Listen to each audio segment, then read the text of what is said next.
Whew, what to do? What to do next? Oh, hi kids, it's Mr. Ta here, and I want to talk to you about leads. So I'm going to give myself 5 minutes and 30 seconds to do so. There's going to be a lot of text on some of these slides. So after I'm done, feel free to rewatch the slides and get to the point where you might have missed something and pause it so you can see all the text there because I'm going to go pretty fast. Like I said, only 5 minutes and 30 seconds starting now. So why should you care about leads? Because you only have 30 seconds to get your reader's attention and keep it. Let's be honest. How many times have you picked up a book and then flipped through a page or two, read a couple sentences, and went, not for me, right? Be honest. So we need to make sure that our stories get read. And if we don't have a good lead, your story will not get read. So when we talk about leads, we need to understand that our leads need to have certain objectives, three goals that they need to have. One, they need to hook the reader. They need to do something that grabs their attention. Two, they need to introduce story elements. That means the characters, the setting, or the problem, so people know what they're getting into when they read the book. Three, it has to be intriguing.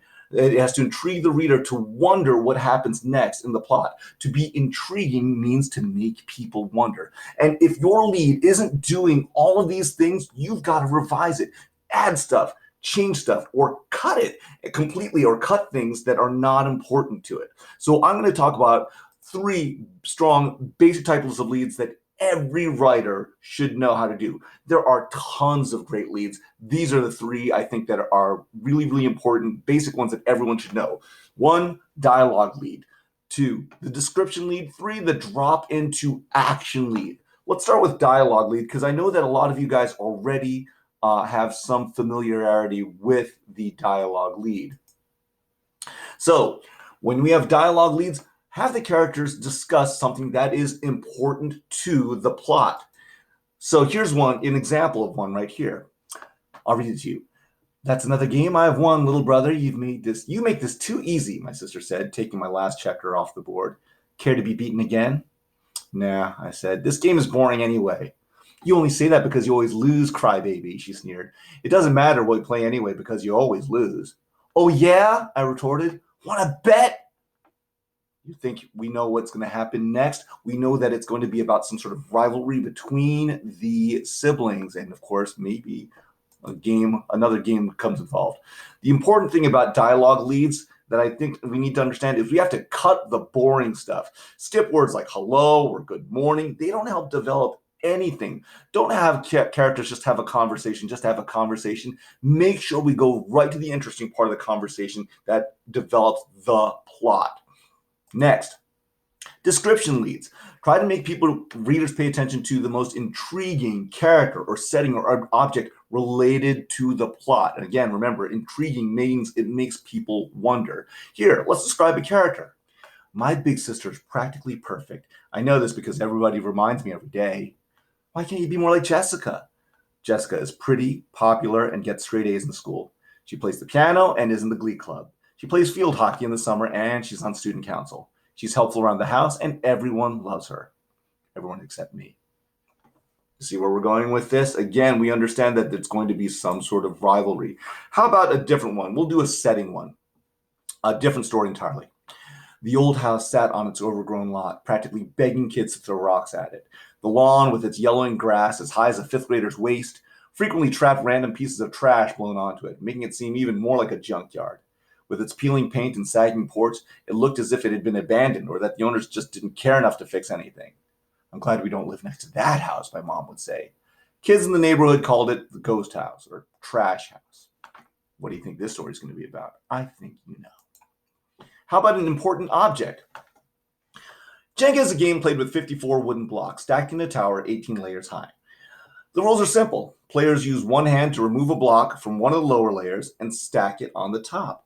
The first player who knocks down the tower loses, and everyone makes fun of that player until the next time the game is played. That last part is true in my family, at least. I lost the last round, and my sisters have been teasing me about my clumsiness ever since. It's been 6 weeks since we last played.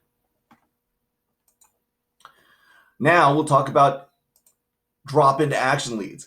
let's try to catch characters in the middle of doing something related to the plot, like getting ready for the big game or practicing for it, or even losing a game so that they can get better later on. Try this one.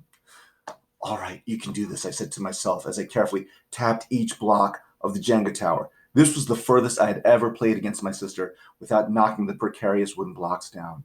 I took a deep breath, held it, and gently nudged one of the lower blocks loose. Now, all I had to do was the hard part, pull it out and place it on top without accidentally tipping everything over. My hands shook like crazy. So we know that this game is going to be very, very important in the story. So what do we talk about? Oops.